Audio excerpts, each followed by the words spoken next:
Je m'appelle Nathan.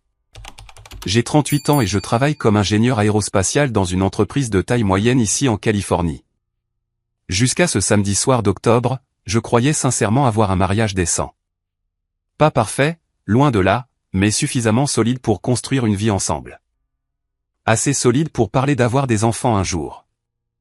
Assez solide pour que je pense que nous vieillirions ensemble. Ça montre ce que je sais, n'est-ce pas? Ma femme Megan et moi étions ensemble depuis 8 ans au total. Mariés depuis 6 d'entre eux. Nous vivions dans une maison de banlieue confortable à Riverside. Rien de fou, mais un endroit agréable dans un bon quartier avec un garage pour 2 voitures et un jardin assez grand pour un chien. Nous avions de bons emplois, pas encore d'enfants, mais nous avions parlé d'aborder cette conversation plus sérieusement.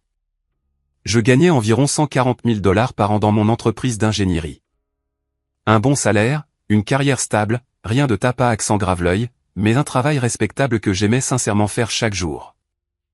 Il y a quelque chose de satisfaisant à savoir que votre travail flotte littéralement dans l'espace en ce moment, aidant des gens aux antipodes de la planète à communiquer.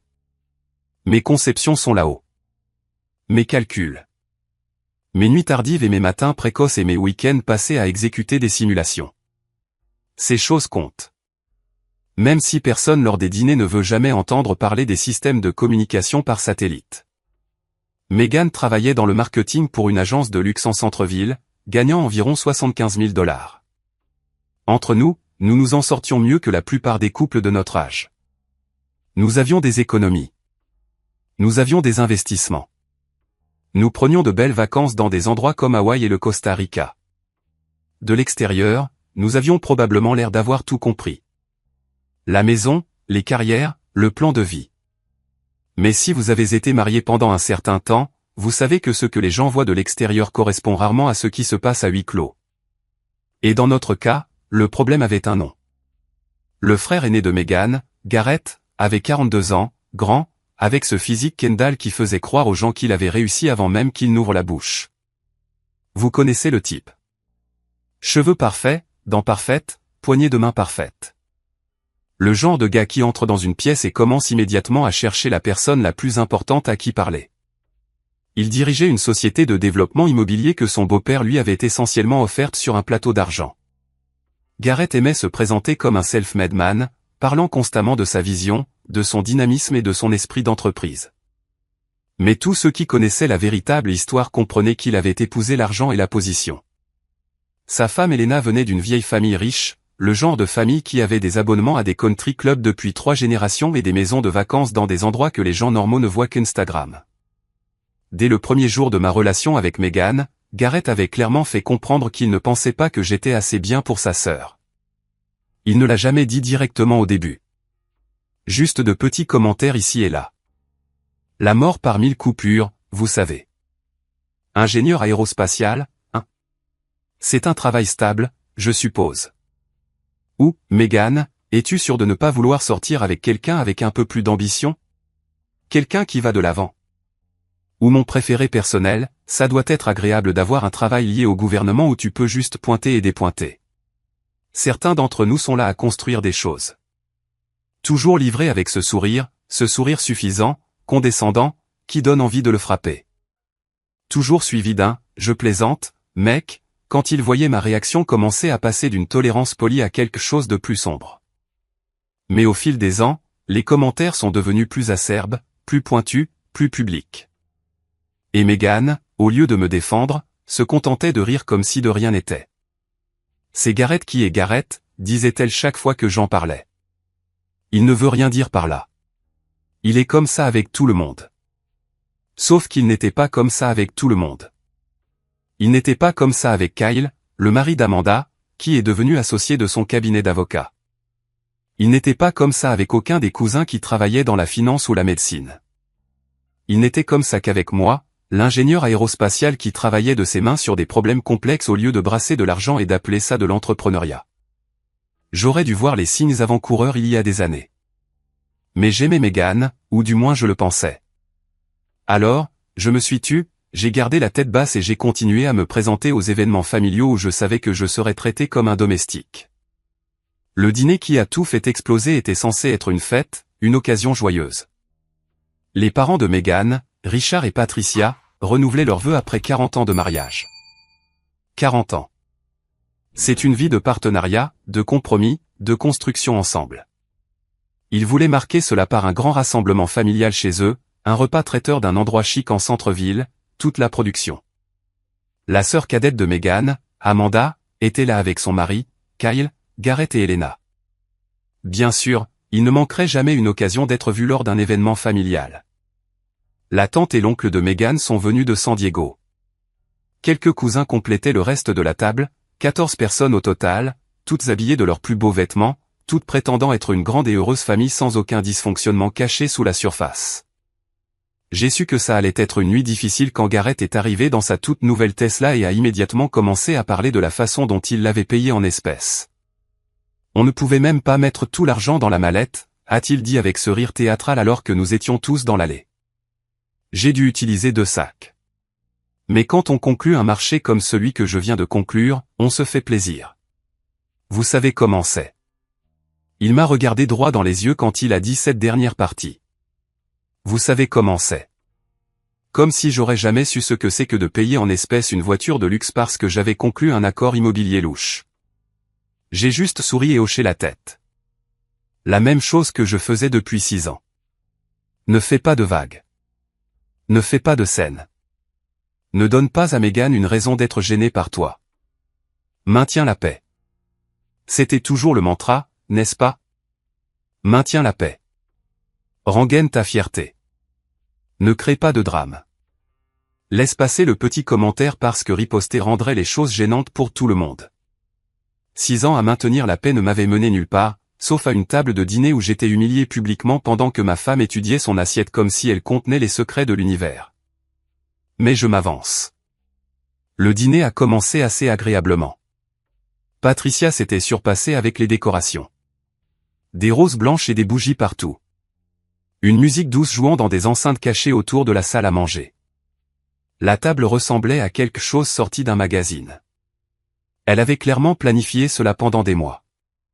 Richard a prononcé un discours émouvant sur 40 ans de mariage, sur le partenariat et l'engagement et le choix d'aimer quelqu'un même les jours où c'est difficile, sur la construction de quelque chose qui dure. Nous avons tous levé nos verres. Tout le monde a eu un petit pincement au cœur. C'était vraiment magnifique. Pendant environ 20 minutes, tout était parfait. Puis est venu le plat principal, et avec lui le besoin compulsif de Garrett d'être le centre de l'attention. Alors, Nathan, dit Garrett assez fort pour que toute la table l'entende. Il coupait son filet mignon comme s'il effectuait une opération chirurgicale. Tu travailles toujours sur ces comment tu appelles ça? Des pièces de fusée. J'ai senti le serrement familier dans ma poitrine. On y va encore. Des composants de satellites, ai-je corrigé calmement, gardant ma voix égale. Pour les satellites de communication, le genre qui permet aux gens de passer des appels téléphoniques et d'accéder à Internet dans les zones reculées. Bien. Bien, dit Garrett, agitant sa fourchette de manière dismissive. Ça a l'air passionnant. Vraiment à la pointe de la technologie. Comment ça va le salaire ces jours-ci? Toujours dans les bas 6 chiffres? La table se tut. On pouvait entendre le tic-tac de l'horloge grand-père dans le couloir. Tout le monde savait exactement où cela allait. Ils avaient déjà vu Garrett faire ça. Ils l'avaient vu se produire lors des dîners de Noël, des fêtes d'anniversaire, des barbecues du 4 juillet. Personne n'a jamais rien dit. Ils l'ont juste laissé faire. Je me débrouille bien, dis-je simplement, ne mordant pas à l'hameçon. Bien, répéta Garrett, laissant le mot planer dans l'air comme si c'était quelque chose de dégoûtant. C'est exactement ce dont je parle, Meghan. Ne veux-tu jamais plus que bien? Ne veux-tu pas génial, exceptionnel? Ne veux-tu pas un mari qui peut te donner la vie que tu mérites? Meghan se tortilla inconfortablement sur sa chaise, mais ne dit rien. Elle étudiait ses asperges comme si elles contenaient les secrets de l'univers. Garrett, dit sa femme, Helena, doucement, tendant la main vers son bras. Peut-être devrions-nous parler d'autre chose. C'est la fête de tes parents. Non, non, je dis juste, continua Garrett, s'échauffant sur son sujet comme un acteur qui avait enfin trouvé la lumière. Regarde ce que j'ai pu offrir à Helena. La maison dans les collines avec la piscine et la vue, les voitures, les vacances en Europe 2 fois par an. C'est ce qu'un homme devrait pouvoir offrir à sa femme. Pas juste bien, pas juste l'adéquate, pas juste s'en sortir. J'ai senti ma mâchoire se serrer, mais j'ai gardé ma voix calme. Différentes personnes valorisent différentes choses, Gareth. Tout le monde ne mesure pas le succès à la taille de sa maison ou à l'emblème sur sa voiture. Bien sûr que non, dit Gareth avec ce sourire condescendant qui me donnait envie de tendre la main à travers la table. Certaines personnes le mesurent à la taille de leur ambition, ou dans ton cas, à son absence. Gareth, Richard, le père de Meghan, a finalement parlé. Sa voix avait un ton que je n'avais jamais entendu auparavant. Ça suffit. C'est censé être une célébration. Papa, je suis juste honnête, dit Gareth, levant les mains avec une fausse innocence. Quelqu'un doit lui dire la vérité. Nathan est un type sympa. Bien sûr, je n'ai jamais dit le contraire, mais les types sympas finissent toujours derniers. Meghan mérite quelqu'un qui va vraiment prendre soin d'elle. Quelqu'un qui va vraiment quelque part dans la vie, pas quelqu'un qui se contente de vivre au ralenti dans une carrière médiocre, en attendant que sa pension de retraite arrive. Ce mot me frappa comme un coup de poing dans la poitrine. Médiocre. J'avais travaillé toute ma vie d'adulte pour arriver là où j'étais. 4 ans d'études d'ingénieur de premier cycle dans une université d'État, travaillant à temps partiel tout du long parce que mes parents ne pouvaient pas tout payer. 3 ans d'études supérieures, vivant de ramen et d'espoir pendant que mes camarades de classe faisaient la fête. D'innombrables semaines de 60 heures à mon premier emploi, essayant de faire mes preuves dans un domaine incroyablement compétitif où une seule erreur pouvait littéralement causer la défaillance de millions de dollars d'équipement. J'avais des brevets, 3, en fait. Mon travail était littéralement en orbite autour de la Terre en ce moment, aidant les gens à communiquer à travers les continents. L'année dernière, un satellite dont j'avais conçu les composants clés a aidé à coordonner les secours après qu'un typhon a frappé les Philippines. De vraies personnes, un véritable impact, un vrai travail qui comptait. Et ce bébé de fonds fiduciaire qui n'avait jamais rien gagné par lui-même, à qui son riche beau-père avait tout donné, qualifiait ma carrière de médiocre. Quelque chose a basculé en moi. Quelque chose qui s'était accumulé pendant 6 ans a finalement atteint son point de rupture. Tu sais quoi, Gareth, dis-je, posant soigneusement ma fourchette à côté de mon assiette. Je pense que tu as fait ton point très clair. Vraiment? Gareth se pencha en arrière dans sa chaise, savourant énormément. Il adorait avoir un public. Toute la table regardait maintenant. Les fourchettes figées en l'air, les serviettes serrées dans des mains nerveuses. Parce que de mon point de vue, tu ne sembles pas comprendre. Ma sœur aurait pu épouser n'importe qui. Elle est belle, intelligente, réussie par elle-même. Et elle t'a choisi, toi, quelqu'un qui est juste bien, juste l'adéquate, juste médiocre. Gareth, arrête, dit Meghan. Mais sa voix était faible, incertaine. Elle semblait plus embarrassée que fâchée. Et elle ne regardait pas son frère. Elle me regardait comme si c'était moi qui faisais une scène. Je dis juste ce que tout le monde pense, ma sœur, continua Gareth. Lors des réunions de famille, quand nous parlons de ce que chacun fait, nous parlons de mon dernier projet de développement. Kyle vient de devenir associé de son cabinet d'avocat. Même les cousins font des choses intéressantes. Et puis nous arrivons à Nathan et c'est comme, oui, il fait toujours son truc de satellite. Rien de nouveau, rien d'excitant, juste le même bien habituel. J'ai regardé ma femme. Je l'ai regardée droit dans les yeux, attendant qu'elle me défende, qu'elle dise à son frère qu'il dépassait les bornes, qu'elle lui rappelle que j'étais son mari et que je méritais un respect élémentaire. Elle a ouvert la bouche, puis l'a refermée. Ses yeux sont tombés sur son assiette. C'est là que j'ai su. C'est là que j'ai enfin compris ce que j'avais refusé de voir pendant des années.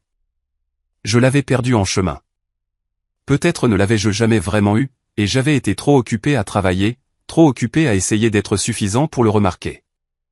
En fait, Gareth, dis-je, me levant lentement de ma chaise. Je pense qu'il y a quelque chose que tout le monde à cette table devrait savoir. La pièce devint silencieuse. On aurait pu entendre une épingle tomber sur le tapis. Le sourire narquois de Gareth s'élargit. Il rayonnait pratiquement d'anticipation. Pensant que j'étais sur le point de faire une scène dont il pourrait se moquer à chaque réunion de famille pendant la prochaine décennie. Le pauvre Nathan a finalement craqué, dirait-il. Vous auriez dû le voir. Complètement effondré. Je fis le tour de la table vers lui, lentement, délibérément. Tous les regards me suivirent. La raison pour laquelle tu as pu conclure toutes ces grandes transactions de développement, dis-je, m'arrêtant juste à côté de sa chaise et le regardant de haut, c'est parce que ton beau-père a détourné de l'argent de ses placements dans des fonds de pension vers tes projets. Je le sais parce que je gère les contrats aérospatiaux pour le même fonds de pension. J'ai vu la documentation. J'ai vu les sociétés écrans. J'ai vu où l'argent va réellement. Le visage de Garrett devint blanc comme si quelqu'un avait débranché une prise et que tout le sang s'était vidé de lui. Le verre d'Helena glissa de ses doigts et frappa la table. Le liquide rouge se répandit sur la nappe blanche comme du sang sur une scène de crime. C'est un mensonge, dit Garrett. Mais sa voix se brisa sur le mot « mensonge ». Il sonnait comme un enfant effrayé. Pas l'homme d'affaires confiant qu'il prétendait être.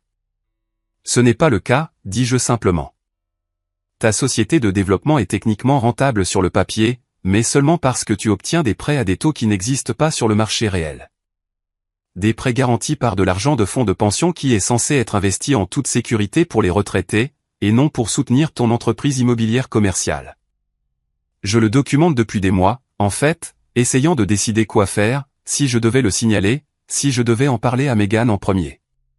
Mais je pense que tu viens de prendre cette décision pour moi. Richard se leva si vite que sa chaise faillit tomber. Est-ce vrai? Garrett, ce qu'il dit est-il vrai? Helena fixait son mari avec un regard de pure horreur. Garrett, dis-moi que ce n'est pas vrai. Dis-moi que mon père n'est pas impliqué dans tout ça. Dis-le-moi tout de suite. Qui se soucie de comment j'obtiens l'argent, balbutia Garrett, sa contenance se brisant complètement maintenant. Les développements sont réussis. Tout le monde gagne de l'argent à la fin. Ce n'est que du financement créatif. C'est tout. Les hommes d'affaires le font tout le temps. Sauf les retraités qui comptent sur ce fonds de pension pour être là quand ils en auront besoin, dis-je. Sauf les gens dont les économies de toute une vie sont utilisées comme ta banque personnelle. Sauf les enseignants, les pompiers et les infirmières qui ont mis leur argent de côté pendant 30 ans en pensant qu'ils seraient en sécurité. Et maintenant, ils financent ta Tesla et ta maison dans les collines. Megan m'a agrippé le bras assez fort pour laisser des marques. Nathan, qu'est-ce que tu fais? Ce que j'aurais dû faire il y a des mois, dis-je, la regardant vraiment pour la première fois depuis des années, dire la vérité. Ton frère m'a traité d'échec pendant 6 ans, a qualifié ma carrière de médiocre, s'est moqué de tout ce pourquoi j'ai travaillé. Et pendant tout ce temps, il a commis une fraude, et tu l'as laissé me rabaisser à chaque fois. Le dîner a explosé après cela. Helena hurlait sur Garrett, exigeant de savoir quels autres mensonges il lui avait racontés pendant leur mariage. Jusqu'où cela allait-il? Tout était-il construit sur la fraude? Toute leur vie était-elle un mensonge? Richard était au téléphone, s'éloignant dans le couloir, vraisemblablement pour appeler quelqu'un à propos de la situation du fonds de pension. Son visage était devenu gris. Il semblait avoir vieilli de 10 ans en 10 minutes. Patricia pleurait en bout de table. Son magnifique dîner de renouvellement de vœux complètement détruit. Les bougies vacillaient toujours. Les roses étaient toujours parfaites, mais personne ne s'en souciait plus. Amanda et Kyle essayaient de calmer tout le monde tout en étant horrifiés par la révélation. Kyle m'a regardé et m'a fait un léger signe de tête, presque imperceptible, mais je l'ai vu. Et Megan? Megan me fixait comme si j'étais un parfait étranger, comme si elle ne m'avait jamais vu de sa vie. Tu as humilié ma famille, dit-elle doucement, sa voix tremblant d'une rage à peine contenue. Ton frère m'a humilié pendant des années, ai-je répliqué. Chaque fête, chaque anniversaire, chaque dîner de famille, tu le laissais faire. Toute cette famille le laissait faire. Chacun d'entre vous restait assis et regardait. Ce n'est pas la même chose, dit Megan. Garrett plaisantait juste. Il ne voulait rien dire par là. Tu viens de détruire son mariage, sa réputation, tout ce pourquoi il a travaillé. Tout ce pourquoi il a travaillé. J'ai failli rire. Il n'a jamais travaillé pour rien de sa vie. Il a épousé l'argent et en a ensuite volé davantage. Ce n'est pas du travail. C'est un crime. J'ai regardé ma femme, je l'ai vraiment regardée, et j'ai vu quelque chose que j'avais refusé de voir pendant 6 ans. Elle n'était pas bouleversée parce que son frère était un fraudeur. Elle était bouleversée parce que je l'avais démasqué, parce que dans son esprit, protéger l'image de la famille était plus important que protéger la dignité de son mari, plus important que la vérité, plus important que les retraités dont les économies étaient volées. Excuse-toi auprès de Gareth, dit Meghan, sa voix s'élevant maintenant, son visage était rouge écarlate. Excuse-toi tout de suite d'avoir fait ces accusations devant tout le monde. Ce ne sont pas des accusations, dis-je. Ce sont des faits documentés, et je ne m'excuse pas de dire la vérité. Alors sors. La voix de Meghan claqua comme un fouet. Si tu ne peux pas t'excuser auprès de mon frère, alors sors de ma maison tout de suite. La pièce redevint silencieuse. Tout le monde nous regardait. Les tantes et les oncles, les cousins, tous figés comme des statues. Ta maison, dis-je doucement. La maison que nous avons achetée ensemble? La maison dont j'ai payé la majeure partie du prêt immobilier pendant 6 ans parce que ton salaire ne couvrait pas tout à fait ta moitié. Notre maison. Meghan se corrigea. Notre maison. Et je te dis de partir si tu ne peux pas t'excuser. J'ai regardé autour de la table une dernière fois. Gareth, pâle et en sueur. Helena, le mascara coulant sur son visage. Richard, toujours au téléphone dans le couloir. Patricia, sanglotant dans sa serviette. Toutes ces personnes qui avaient regardé Gareth me rabaisser pendant des années sans jamais dire un mot. La famille qui valorisait l'image plus que l'intégrité. Ma femme, qui choisissait son frère plutôt que son mari, même maintenant, même après tout ce qui venait d'être révélé. Je ferai mes valises demain, dis-je. Ma voix était calme, posée. Tu peux garder la maison. Mon avocat te contactera pour le divorce. Le visage de Meghan pâlit. Divorce? Nathan, attends. Je ne voulais pas, oui, tu voulais dire, l'interrompis-je. Tu voulais dire exactement ce que tu as dit. Tu pensais juste que je ne partirais pas vraiment. Tu pensais que je m'excuserais. Tu pensais que je plierais comme je le fais toujours, mais j'en ai fini de plier. Je suis sorti de cette maison sans regarder en arrière. J'ai conduit jusqu'à un hôtel en centre-ville, j'ai pris une chambre au 4e étage, et je me suis assis au bord du lit, fixant le mur pendant environ 3 heures, juste à fixer, sans penser, sans ressentir, juste à exister dans les suites de ce qui venait de se passer. Mon mariage était fini, 8 ans disparus en 20 minutes. Non pas à cause d'une trahison dramatique comme la tromperie ou le mensonge sur l'argent, mais parce que j'avais enfin pris ma défense. Parce que j'avais enfin refusé de m'excuser d'avoir été manqué de respect. Le lendemain matin, je suis retourné à la maison pendant que Meghan était chez ses parents, probablement consolée par tout le monde et se faisant dire que j'étais le méchant de cette histoire. J'ai emballé mes vêtements dans des valises, rassemblé mes objets personnels, pris mes documents importants du classeur au bureau. J'ai tout laissé le reste. Les meubles que nous avions choisis ensemble dans ce magasin à Costa Mesa. Les décorations qu'elle avait choisies pour chaque pièce. Les photos sur les murs de vacances et de jours fériés et de moments heureux qui apparemment ne signifiaient rien. Je ne voulais rien de tout cela. Chaque pièce était un rappel d'une vie que j'avais mal vécue. J'ai loué un petit appartement de l'autre côté de la ville la même semaine. Le genre d'endroit fonctionnel mais impersonnel. Murs nus, meubles de base d'un magasin à prix réduit. Rien qui ne nécessite un investissement émotionnel. Un endroit pour dormir et manger et comprendre ce qui allait suivre. C'était exactement ce dont j'avais besoin. Le silence était étrange au début. Personne ne me demandant où j'allais. Personne ne faisant de commentaires passifs-agressifs sur mon emploi du temps. Personne ne soupirant dramatiquement quand je mentionnais quelque chose sur les satellites ou les spécifications d'ingénierie. Juste moi, mes pensées et le bourdonnement du réfrigérateur. Pour la première fois depuis des années, je pouvais respirer. Les retombées de ce dîner furent tout simplement spectaculaires. En une semaine, Helena avait demandé le divorce de Gareth. Il s'est avéré que le problème du fonds de pension était encore pire que ce que j'avais imaginé.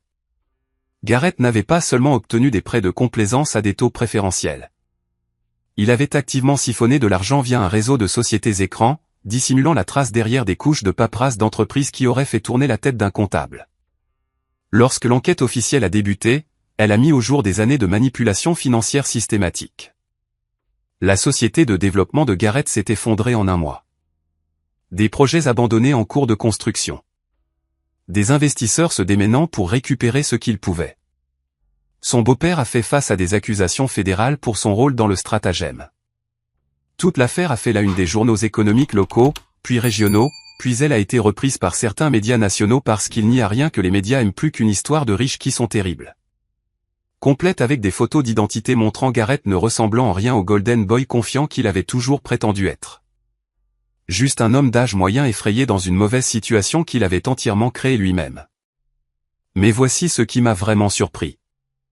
Environ 2 semaines après mon déménagement, Kyle, le mari d'Amanda, m'a appelé de nulle part. « Nathan, dit-il, je dois te dire quelque chose. Je voulais le dire à quelqu'un depuis des années, mais j'avais trop peur de ce que cela ferait à la famille. Trop peur d'être ostracisé. Comme, eh bien, comme ce qui t'arrive maintenant. » « Qu'est-ce que c'est ?» ai-je demandé. Gareth fait ce genre de choses depuis des années.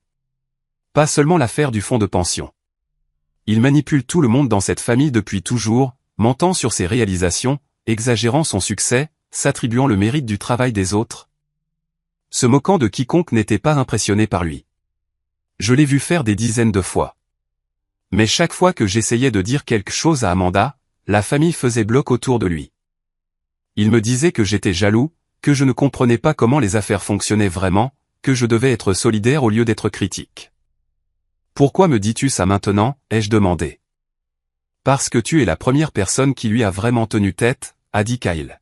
« Et je voulais que tu saches que tout le monde dans cette famille ne pensait pas que tu étais le problème. Certains d'entre nous voyaient exactement ce qui se passait. Nous n'étions juste pas assez courageux pour faire quoi que ce soit. J'aurais dû dire quelque chose il y a des années. Je suis désolé de ne pas l'avoir fait. » Cette conversation est restée avec moi pendant des semaines. Elle a validé quelque chose que j'avais ressenti mais que je ne pouvais pas prouver. Que je n'étais pas fou. Que ce que Gareth me faisait depuis des années n'était pas normal. Que je n'étais pas trop sensible ou que je n'en faisais pas tout un plat. Quelqu'un d'autre l'avait vu. Quelqu'un d'autre l'avait remarqué. Et ils avaient eu trop peur de dire quoi que ce soit. Il ne s'agissait pas seulement de Gareth. Il s'agissait de tout un système familial qui avait permis son comportement pendant des décennies, l'avait protégé, avait trouvé des excuses pour lui, avait attaqué quiconque le remettait en question. Et Meghan avait été élevée au milieu de ce système. Elle avait appris dès l'enfance que protéger l'image de la famille était plus important que dire la vérité, plus important que faire ce qui est juste, plus important que les retraités dont les économies étaient volées. Certaines leçons sont si profondes que les gens ne savent même pas qu'ils les ont apprises. Le divorce a pris 4 mois à être finalisé. Meghan a essayé de tout obtenir. La maison, les économies, mes comptes de retraite, tout. Son avocat a soutenu que j'avais détruit sa famille et que je lui devais une compensation pour le préjudice émotionnel. Ils ont même essayé de prétendre que ma révélation au dîner constituait une forme d'abus émotionnel, comme si dire la vérité sur un criminel était en quelque sorte équivalent à abuser de mon conjoint. Mais j'avais un bon avocat, aussi, un très bon que Kyle avait recommandé. Et plus important encore, j'avais la documentation de tout. 6 ans de paiements hypothécaires montrant que j'avais payé bien plus de la moitié. Relevé bancaire prouvant que j'avais couvert la majeure partie de nos factures, tandis que Meghan dépensait son revenu discrétionnaire en vêtements et en voyage avec ses amis. Dossier montrant que Meghan avait investi des milliers de nos économies communes dans la société de développement de son frère au fil des ans. Sans me le dire, de l'argent qui était maintenant perdu, englouti par son entreprise effondrée. Lorsque tout a été présenté au tribunal, il est devenu douloureusement clair que j'avais porté le poids financier de notre mariage pendant des années. Alors que Meghan et sa famille me traitaient comme un guichet automatique pratique qui devrait être reconnaissant du privilège d'être inclus dans leur rassemblement, nous avons tout partagé à 50-50e à la fin. Ce qui signifiait en fait que je suis parti avec plus de la moitié de ce que j'avais initialement contribué. Le juge n'a pas cru à l'argument de l'abus émotionnel. Pas du tout. Mais je ne me souciais pas de gagner ou d'obtenir plus. Je voulais juste que ce soit fini. Je voulais clore ce chapitre et ne jamais regarder en arrière. La partie vraiment intéressante est venue environ 6 mois après la finalisation du divorce. J'étais dans une épicerie un dimanche après-midi, juste en train de faire les courses pour la semaine, remplissant mon chariot avec les repas simples d'un célibataire. Poitrine de poulet, légumes, riz, l'essentiel. J'étais dans le rayon des produits frais, examinant des avocats, quand j'ai entendu quelqu'un prononcer mon nom. Nathan. Je me suis retourné et j'ai failli ne pas reconnaître la femme qui se tenait là. Patricia, la mère de Megan, avait l'air d'avoir vieilli de 10 ans en 6 mois. Ses cheveux étaient plus gris. Son visage avait de nouvelles rides. Elle avait l'air fatiguée d'une manière qui touchait l'os. « Patricia, dis-je. Comment allez-vous ? Pouvons-nous parler un instant ? Demanda-t-elle doucement. Je sais que je n'ai aucun droit de demander, mais pouvons-nous ? Nous sommes restés là dans le rayon des produits frais, entourés de gens qui choisissaient des pommes et se disputaient pour savoir si les tomates étaient assez mûres. Et Patricia m'a dit quelque chose que je ne m'attendais jamais à entendre. Tu avais raison, dit-elle. À propos de Gareth, à propos de tout. Richard et moi, nous savions que quelque chose n'allait pas depuis des années, des décennies, vraiment. Nous ne voulions juste pas le voir. Nous l'avons élevé en lui faisant croire qu'il était spécial, que les règles ne s'appliquaient pas à lui de la même manière qu'aux autres, qu'il méritait le succès juste à cause de qui il était. Et nous avons laissé cette croyance le détruire. Nous avons laissé cela détruire tout. Pourquoi me dis-tu ça ? ai-je demandé. Parce que tu méritais mieux, dit Patricia, ses yeux se remplissant de larmes. De nous tous, de cette famille, mais surtout de Megan. Elle avait tellement peur de nous décevoir, de ne pas être à la hauteur de ce que nous attendions, qu'elle a oublié comment être une partenaire pour toi. Elle a oublié que le mariage signifie choisir son conjoint avant tout le monde. Même avant sa famille, surtout quand sa famille a tort. Comment va Megan ? ai-je demandé, me surprenant moi-même avec la question. Seule, dit Patricia simplement. Elle est revenue vivre avec nous pendant un certain temps après le divorce, mais ça n'a pas marché. Trop de souvenirs dans cette maison. Trop de dommages causés par tout ce qui s'est passé. Elle vit maintenant dans un petit appartement, travaille de longues heures, ne sort avec personne. Je pense qu'elle essaie de comprendre qui elle est sans que nous lui disions qui être. J'ai ressenti une pointe de quelque chose. Pas de regret exactement, mais de la tristesse pour ce qui aurait pu être. Si nous avions tous les deux été des personnes différentes. Si elle avait été prête à me voir pour ce que j'étais vraiment au lieu de le faire à travers le prisme déformé de sa famille. J'espère qu'elle s'en sortira, dis-je. Et je le pensais sincèrement. Nathan, dit Patricia alors que je commençais à retourner vers mon caddie. Je sais que cela ne signifie rien maintenant. Je sais qu'il est trop tard, mais je suis désolé pour ce que Gareth t'a fait toutes ces années. Pour ce que nous avons tous fait en le permettant, pour ne jamais une seule fois nous être levés et lui avoir dit d'arrêter. Tu méritais une famille qui te soutienne, et nous t'avons laissé tomber. Chacun d'entre nous. J'ai hoché la tête et je suis parti. Le procès de Gareth a commencé il y a 2 mois. L'enquête sur le fonds de pension a révélé tellement de fraudes que les procureurs fédéraux l'ont accablé. Nous parlons de fraude électronique, de blanchiment d'argent, d'accusations de conspiration, tout le menu. Ses avocats ont tenté de négocier un accord de plaidoyer, mais les procureurs n'étaient pas intéressés. Trop de retraités avaient perdu trop d'argent. Le juge a refusé la libération sous caution après avoir déterminé que Gareth risquait de s'enfuir. Il est donc resté dans un centre de détention fédéral, attendant la fin de son procès. La dernière fois que j'ai entendu parler de lui, il risquait 12 à 15 ans s'il était reconnu coupable de toutes les accusations. Le Golden Boy de la famille Mitchell portant une combinaison orange et mangeant de la nourriture de cafétéria. Il s'avère que tout ce grand discours sur le fait d'être un self-made man ne signifie pas grand-chose lorsque les fédéraux commencent à demander les dossiers de votre société écran. Son beau-père s'est retourné contre lui presque immédiatement.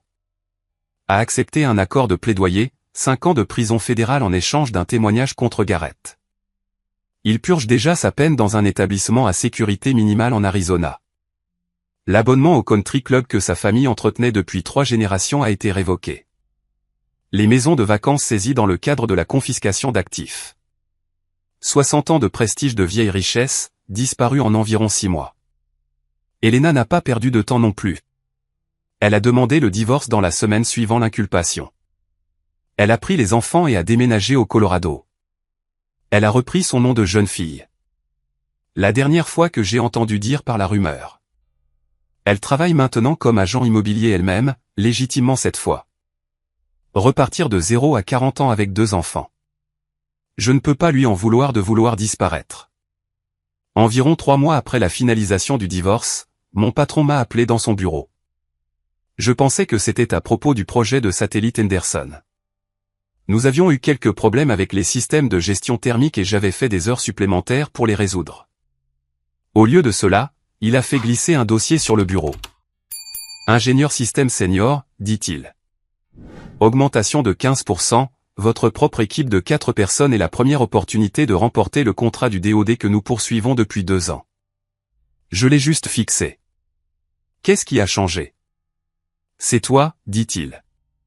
Ces 6 derniers mois, tu as été différent, plus confiant, plus disposé à t'opposer quand quelque chose ne va pas, plus disposé à prendre des responsabilités. Quoi qu'il se soit passé dans ta vie personnelle, cela t'a rendu meilleur dans ton travail. Alors, je te donne plus de travail pour être meilleur. L'augmentation m'a fait passer à 161 000 $. Pas une Tesla payée en argent liquide, mais de l'argent réel, de l'argent gagné. La rencontre que je redoutais est arrivée environ 8 mois après le divorce. J'étais dans ce restaurant italien en centre-ville avec Claire. Nous sortions ensemble depuis environ 3 mois à ce moment-là. Bon restaurant, table d'angle tranquille, bonne bouteille de vin. Nous parlions de ses étudiants, de mon nouveau projet, d'un éventuel voyage à San Diego pour le long week-end. Et puis je lève les yeux et Megan se tient près du pupitre de l'hôtesse. Elle m'a vu exactement au même moment, figée comme un cerf dans les phares. Elle avait l'air différente, plus mince, fatiguée. La directrice marketing confiante qui avait toujours été si bien arrangée avait maintenant l'air de n'avoir pas dormi correctement depuis des mois. Elle était seule. Pas de rendez-vous, pas d'amis, juste elle dans une jolie robe qui semblait un peu plus lâche qu'elle ne le devrait. Pendant une seconde, j'ai cru qu'elle pourrait venir, peut-être faire une scène, peut-être essayer de parler. Au lieu de cela, elle m'a juste fixé, puis Claire, puis de nouveau moi. Je lui ai fait un petit signe de tête. Rien de plus. Elle s'est retournée et est sortie du restaurant. Claire a tout regardé. Ex-femme, demanda-t-elle. Oui, elle a l'air misérable. Oui. Claire a tendu la main sur la table et a pris ma main. Bien. J'ai ri. J'ai vraiment ri. C'était la première fois que penser à Megan ne me serrait pas la poitrine depuis presque 1 an. Kyle m'a appelé de nouveau il y a environ 1 mois. Lui et Amanda s'étaient séparés, non pas à cause de quelque chose de dramatique, mais parce qu'Amanda ne pouvait pas oublier ce qui s'était passé. Elle m'a blâmé d'avoir détruit sa famille. A blâmé Kyle de ne pas avoir défendu Garrett. A blâmé tout le monde sauf la personne réellement responsable. Elle n'arrête pas de dire que les choses seraient revenues à la normale si tu avais juste gardé le silence, a dit Kyle, comme si la fraude s'était arrêtée d'elle-même. Comme si ces retraités avaient comme par magie récupéré leur argent. Elle ne peut pas accepter que Garrett se soit fait ça à lui-même. Comment vas-tu, ai-je demandé. Mieux que ce à quoi je m'attendais, honnêtement. Je porte les secrets de cette famille depuis 8 ans, regardant Garrett s'en tirer avec tout pendant que le reste d'entre nous souriait et acquiesçait. C'est épuisant de faire semblant de ne pas voir ce qui est juste devant toi. Il fit une pause. Tu sais ce qui est le pire? Je pense qu'Amanda connaît la vérité au fond d'elle. Elle ne peut juste pas l'admettre parce que cela signifierait admettre que toute sa famille était construite sur des mensonges. Je savais exactement ce qu'il voulait dire. La condamnation de Garrett est tombée la semaine dernière. Coupable de toutes les accusations. 14 ans de prison fédérale, plus des paiements de restitution qui le suivront pour le reste de sa vie. La juge a spécifiquement mentionné le mépris éhonté pour l'épargne retraite des travailleurs. Pendant la condamnation, elle a qualifié l'affaire de l'un des cas les plus flagrants de fraude aux pensions qu'elle ait vu en 20 ans sur le banc. Ils ont montré sa photo d'identité aux nouvelles du soir. Le gars qui se vantait de payer ses Tesla en espèces se tient maintenant devant un tableau de taille dans une combinaison orange avec un numéro de réservation sous le menton. Le gars qui a qualifié ma carrière de médiocre va maintenant passer la prochaine décennie et demie à apprendre ce que c'est quand le gouvernement vous prend tout ce que vous avez. Je mentirais si je disais que ça ne m'a pas fait du bien de regarder ce segment. Claire et moi étions en train de dîner quand il est passé. Elle m'a regardé et a juste levé son verre. Au karma, dit-elle, au karma. Richard m'a appelé le lendemain de la condamnation. C'était la première fois que nous parlions depuis la conversation à l'épicerie avec Patricia. Je voulais que tu l'entendes de moi, a-t-il dit. Sa voix semblait vieille, brisée. Il va en prison. Mon fils va en prison. Je ne savais pas quoi dire, alors j'ai juste attendu. Tu avais raison, a continué Richard, à propos de tout. Nous l'avons élevé en pensant qu'il était intouchable. Nous avons trouvé des excuses à chaque fois qu'il prenait des raccourcis. Nous nous sommes dit que c'était juste de l'ambition, juste de la détermination, juste Garrett qui était Garrett. Il a ri amèrement. C'est drôle comme cette phrase continue de nous hanter. Je suis désolé que ça se soit passé comme ça, dis-je. Et étrangement, je le pensais. Pas pour Garrett. Il a mérité chaque jour de cette peine. Mais pour Richard et Patricia, qui ont dû regarder leur fils être menotté parce qu'il l'avait encouragé pendant 40 ans. Nathan, dit Richard avant de raccrocher. Pour ce que ça vaut, et je sais que ça ne vaut pas grand-chose, tu as été la meilleure chose qui soit jamais arrivée à ma fille. Elle n'a juste pas pu le voir. Aucun de nous n'a pu. Claire a emménagé avec moi il y a 3 semaines. Nous avons trouvé un appartement plus grand, un 2 pièces avec vue sur les montagnes et suffisamment d'espace pour ses livres et mon équipement de projet. Rien d'extraordinaire. Garrett le qualifierait probablement de médiocre. Mais voici le truc avec Claire. Elle se soucie vraiment de ce que je fais. Mardi dernier, je suis rentré du travail stressé à cause d'un défaut de conception que nous avions trouvé dans le système de couplage thermique. La plupart des gens auraient les yeux vitreux après 10 secondes de cette conversation. Claire s'est assise avec moi pendant 2 heures, me posant des questions, m'aidant à réfléchir au problème, essayant sincèrement de comprendre. Elle a même esquissé une solution potentielle sur le dos d'une serviette qui s'est avérée assez proche de ce que nous avons finalement mis en œuvre. « Tu sais ce que j'aime dans ton travail » dit-elle cette nuit-là. « Tu mets littéralement des choses dans l'espace qui aident les gens à communiquer. C'est tellement plus cool que ce que Garrett faisait, voler aux personnes âgées. » Exactement. Tu construis des satellites. Il a construit une peine de prison. J'ai ri si fort que j'ai failli m'étouffer avec mon dîner. Alors, voilà où nous en sommes. Garrett est en prison fédérale, commençant une peine de 14 ans. Son beau-père est juste derrière lui. Elena reconstruit sa vie au Colorado. Amanda et Kyle sont séparés. Megan est seule dans un petit appartement quelque part. Probablement toujours en train de se dire que c'est moi qui ai tout ruiné. Et moi? J'ai une promotion, une petite amie qui respecte vraiment ce que je fais, et un appartement qui ressemble plus à une maison que la maison avec Megan ne l'a jamais été. Mes composants de satellites sont toujours en orbite autour de la Terre, aidant les gens à communiquer à travers les continents, toujours faisant le travail que Garrett appelait médiocre pendant qu'il était occupé à commettre des crimes fédéraux. L'autre jour, j'ai reçu un email de mon ancien professeur d'ingénierie. Une de mes anciennes étudiantes fait un stage dans votre entreprise, a-t-il écrit. Elle a dit que vous étiez la raison pour laquelle elle s'est lancée dans l'aérospatiale. Elle a dit que vous aviez donné une conférence lors de la journée des carrières de son lycée il y a 3 ans, et que cela avait changé sa vie. Je ne me souviens même pas de cette conférence. Mais apparemment, pendant que j'étais occupé à me sentir comme un échec parce qu'un fraudeur de fonds fiduciaires n'arrêtait pas de me dire que je n'étais pas assez bon, j'étais là à inspirer la prochaine génération d'ingénieurs. C'est drôle comme ça marche. Si vous avez aimé cette vidéo, n'hésitez pas à cliquer sur le bouton d'abonnement. Cela aide vraiment la chaîne et nous aide à vous apporter plus et de meilleures histoires. Merci.